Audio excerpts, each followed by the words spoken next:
सर्वात महत्त्वाचा प्रश्न आहे की पैशाला आकर्षित कसं करायचं. तर आपण मनामध्ये विचार करतो ना, तर तसे मार्गही उपलब्ध होतात. आणि हे मी कायम करत आहे, करत आली आहे, करतीये. हे कंटिन्युअसली चालू आहे माझं. तर त्यामध्ये आकर्षित कसा होतो? आता तुम्ही म्हटलात की टॅप केल्यामुळे पैसा येतो किंवा तो आकर्षित केला जातो. तो कुठले पॉईंट्स आहेत टॅप केल्यामुळे? आता निगेटिव्ह रिलीज करायचं झालं तर पैसा माझ्याकडे येत नाही. मी माझी उद्दिष्टे साध्य करू शकत. सर्वात कॉमन मनी ब्लॉकेज जे असतात ते नेमके कोणते असतात? त्याला आपण बिलीफ सिस्टीम असं पण म्हणू शकतो. ते बिलीफ म्हणून तयार झालेत, कारण लहानपणापासून आपण काही ना काही ऐकलेलं असतं. ते डोक्यामध्ये मनामध्ये फिक्स होतं की पैसा कमवायचा आहे म्हणजे मला खूप वेळ द्यायला हवा. मी कमी मागितला म्हणून मला कमी मिळाला, तू जास्त मागितलं म्हणून तुला जास्त मिळालं, असं नाहीये.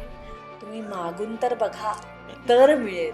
मला कसे मिळतील पैसे? मनी माइंडसेट बनवायचं तर दिवसाचं शेड्यूल कसं असलं पाहिजे, की कसा विचार केला पाहिजे, स्टेप बाय स्टेप आपल्या मनामध्ये कसा बदल केला पाहिजे. कारण एका दिवशी होत नाही, माणूस कंटाळतो. तर आपलं डेली दैनंदिन व्यवहार कसा असला पाहिजे ज्याने आपला मनी माइंडसेट बनेल. हार्डवर्क करावं लागतं असं जे म्हणतो नाही.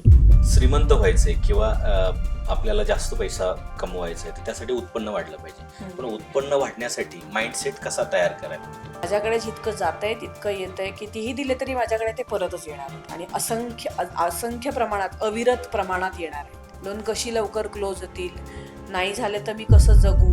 इम्पल्स स्पेंडिंग कंट्रोल जो म्हणतो ना आपण, तर त्याच्यासाठी काय उपाय आहेत? So that is okay. खर्च करणं काही चुकीचं नाहीये. असलेल्यांनी नक्की करावा, नसलेल्यांनी मिळावा म्हणून करावा. पैसा आता अजून ह्याच्यात एक महत्वाची गोष्ट, पैसे माणूस कसाही पाकिटात ठेवतो, चुरगळून ठेवतो किंवा काय, हो. आपण त्याला लक्ष्मी म्हणतो. तर नेमके पैसे कसे ठेवले पाहिजेत?